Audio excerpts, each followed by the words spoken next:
وہ جنت کے طالب صرف نہیں تھے. اب ان کی خواہش اللہ کے رسول فرماتے ہیں یا سیدی یا رسول اللہ جنت کی ہمیں دے دی، ٹھیک ہے ہمارے لیے بہت بڑی کفالت، بہت بڑی خوشی، لیکن ہم اس پہ راضی نہیں. ہم سے ایک وعدہ اور کریں کہ دنیا و آخرت میں کبھی آپ ہمیں چھوڑ کے نہیں جائیں. اور میرے آقا صلی اللہ علیہ وسلم اس پہ جواب فرماتے ہیں اب میرا جینا میرا مرنا اہل مدینہ کے ساتھ. میرے بچوں جنت میں جانا کوئی بڑی بات نہیں ہے، اللہ کی رحمت بہت وسیع ہے. بیت عقبہ والوں کو بھی پتا تھا کہ حضور کو بشارت دے دی ہے تو جنت میں جانا کوئی بڑی بات نہیں ہے.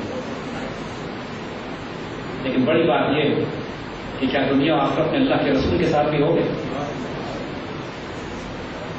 اور اس کے لیے جو فرقان اللہ نے بنایا ہے، آج اپنا جان، اپنی مال، اپنی عزت، اپنے آپ. وہ ایک فقیر نے ہم سے یہ بات کہی کہ اللہ کے ولی و درویش سے کہ بیٹا اس راز کو جان لو، اس پاکستان پر اللہ کے رسول کا خاص سایہ، خاص نگاہ.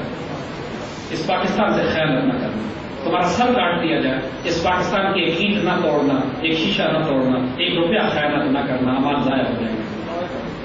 اپنا سب کچھ قربان کر دو. ہمارے بڑے جنہوں نے 50 لاکھ شہدا جنہوں نے پاکستان بناتے ہوئے اپنے آپ کو قربان کیا تھا، انہوں نے یہ نہیں پوچھا تھا کہ اس پاکستان نے ہمیں کیا دیا، یہ کیا دے گا. اللہ کے بندے سب اس لیے ذبح ہو گئے. 2.5 لاکھ بہنیں اور بیٹیاں ہماری آج بھی ہندوستان میں رہتی ہیں جو راستے سے اٹھا لی گئی یا نہیں پہنچ پائی. انہوں نے یہ نہیں پوچھا اپنی عزتیں لوٹاتے ہوئے اس پاکستان نے ہمیں کیا دیا. آج تک شکوہ نہیں کرتی، صرف ہم سے یہ توقع کرتی ہیں کہ ہم ان کی عزت اور آبرو کی اس قربانی کو ضائع نہیں کریں. یہ خیانت نہ کرنا، ورنہ قیامت کے روز اللہ کے رسول کے آگے کوئی عذر قبول نہیں ہوگا ہمارا اگر اس پاکستان سے خیانت کی. یہ تحفہ ہمیں دیا گیا ہے کہ صالح علیہ السلام کی اٹھنی ہے، یہ وقت ہے، فرقان ہے. آنے والے دور میں امت مسلمہ کا مرکز و معراج ہے انشاءاللہ، جہاں سے ایک ہوں گے مسلم حرم کی پاسبانی کے لیے. وہ خطہ زمین یہ ہے انشاءاللہ، میرے عرب کو آئی ٹھنڈی ہوا جہاں سے میرا وطن وہی ہے، میرا وطن پاکستان زندہ باد.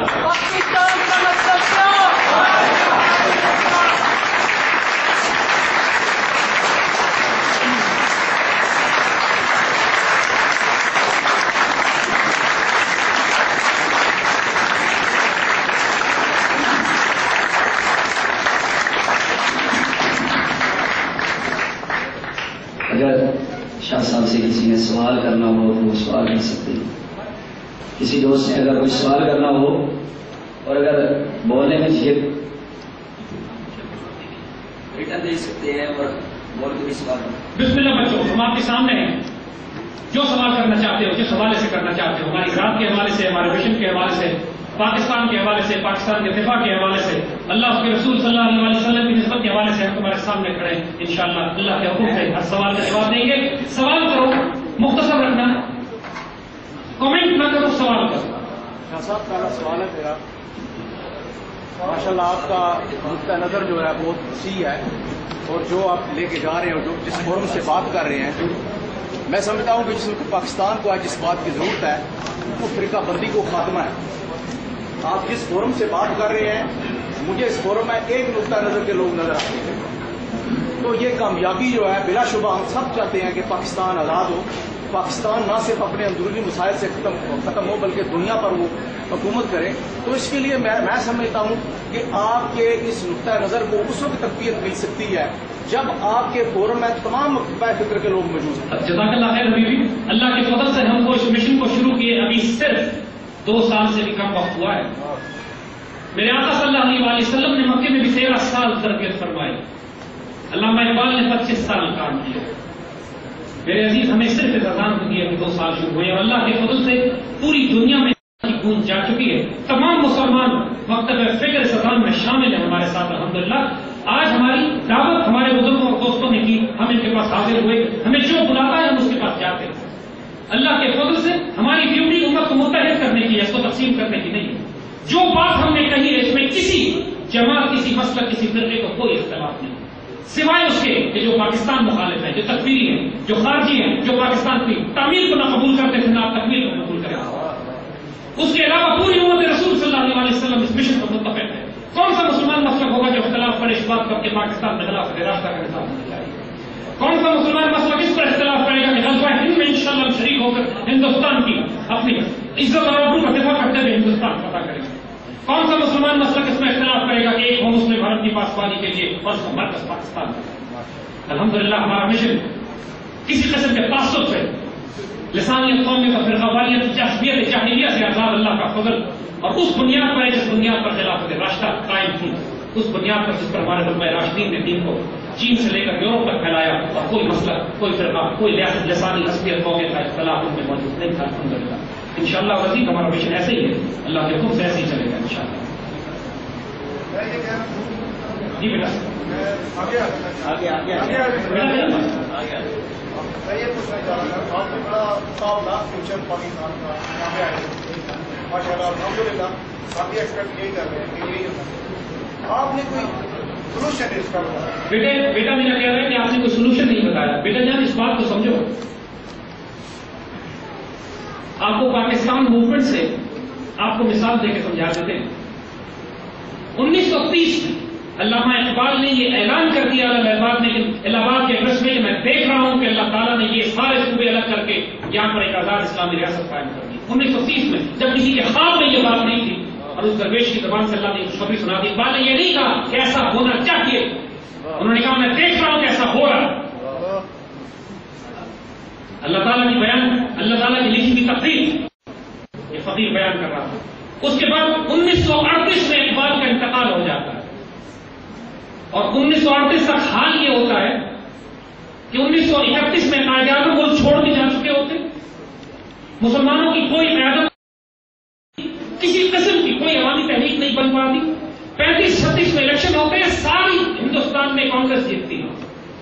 مسلمانوں کا لٹرلی بیڑا غرق کر دیا جاتا ہے کہ جب اذان پہ پابندی، گائے کے ذبح کرنے پہ پابندی، سنسکرت پڑھنے کا حکم، عربی پہ پابندی، مسلمانوں کے مدارس پہ پابندی، جو ظلم شروع ہوتا ہے مسلمانوں پر، جس کے بعد 3-4 سال حال یہ ہوتا ہے کہ 1939 میں جب کانگریس کی حکومت ٹوٹتی ہے تو قائد اعظم جیسا شخص حکم دیتا ہے مسلمانوں کو کہ گاؤں میں نجات بناؤ، دفاع ہوئے جات چھوڑی ہماری۔ اتنا ظلم، اتنا عذاب کانگریس کی 3-4 سال کی حکومتوں میں، کیونکہ 35 تک مسلمانوں کو پتا نہیں تھا کہ پاکستان کسے کہتے ہیں۔ یہ وہ وقت تھا کہ جب امیر ملت نے سب سے پہلے قائد اعظم کا ساتھ دینے کا وعدہ کیا، تشریف لائے، ساتھ دیا، سر پہ ہاتھ رکھا، دعا دی۔ لیکن 1938 میں بھی اقبال کے انتقال کے وقت تک کچھ بھی نہیں تھا۔ اس وقت بھی اقبال سے لوگوں نے یہی بات تو کہی تھی کہ آپ تو کہتے تھے پاکستان بنے گا، بڑے بڑے خواب آپ نے دکھائے، ہوا کیا؟ جواب انہوں نے پھر وہی کیا تھا، عشق و فریاد نازل تھی تو وہ ہو چکی، اب ذرا نظام کے فریاد کی تاثیر سے 1940 میں قرارداد پاکستان منظور ہوتی ہے۔ میرے بچوں یہ وقت یاد رکھو، 30 میں اقبال راز کھول چکے ہوتے ہیں، 40 میں قرارداد پاس ہوتی ہے، جہاں صرف یہ فیصلہ کیا جاتا ہے کہ اب ہم ایک الگ ملک بنائیں گے۔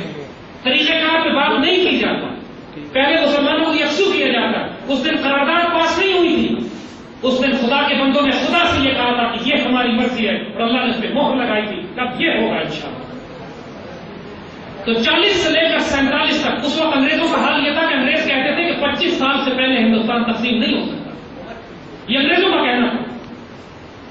اور مسلمانوں کے پاس بھی کوئی اسٹریٹجی نہیں تھی، صرف ایک نیت تھی، مالک فائز عزم کا توکل اللہ، جب عزم کر لیا پھر اللہ پہ توکل کرو، دیکھو اللہ راستے کیسے نکالتا ہے۔ انہوں نے 1940 میں فیصلہ کیا، اللہ نے برطانیہ کو جنگ عظیم میں مبتلا کر دیا، اور پورے برطانیہ کی کمر ایسی توڑی گئی کہ اس کے بعد وہ اس قابل نہیں تھے کہ ہندوستان کے مسلمانوں کی مزاحمت کر سکتے۔ جنگ عظیم ختم ہوتی ہے، پاکستان ہوتا ہے، کچھ کام بندوں کے ہوتے ہیں، کچھ کام اللہ کے ہوتے ہیں، اللہ خود سے کام کرنے دو، تم اپنے آپ کو قربانی کے لیے پیش کرو اور تیار کرو۔ 1940 کی طرح ایک قرارداد اس دفعہ اس سال 23 مارچ 2010 کو اس پاکستان کے نوجوانوں نے لاہور میں ایک دفعہ پھر ایک قرارداد پاس کی ہے جس کا نام تکمیل پاکستان قرارداد۔ 70 سال کے بعد وہی نسل دوبارہ پیدا ہوئی ہے جس نے قرارداد پاکستان 1940 میں پاس کی تھی۔ آج اس نے اپنے رب کو اپنی مرضی بتائی ہے، رب نے اس پہ مہر لگائی ہے۔ اب دیکھو تو صحیح، عشق و فریاد لازم تھی تو وہ ہو چکی، اب نظام کی طرف فریاد کی۔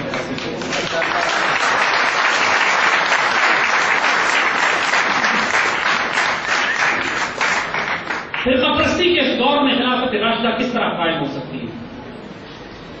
اس طرح قائم ہو سکتی ہے کہ جب حکمران وقت سیدنا عمر بن عبدالعزیز کی طرح، حکمران وقت سیدنا عمر، سیدنا ابوبکر، سیدنا عثمان اور سیدنا علی کی رضوان اللہ اجمعین کی طرح۔ ہم آپ کو چھوٹی سی مثال دیتے ہیں، صرف کروڈ مثال، ایگزیکٹ مثال نہیں ہے لیکن مجبوراً ہم دیتے ہیں صرف۔ سعودی عرب، پوری دنیا کے مسلمان ہر مسلک، ہر فرقے، ہر مکتب سے جاتے ہیں، لیکن سعودی عرب کی حکومت کی ایک سختی، جس کی وجہ سے کوئی اپنا قانون نہیں توڑ سکتا. سب کو اپنا قانون فالو کر، چاہے یا نہ چاہے اس قانون کو ماننا پڑتا.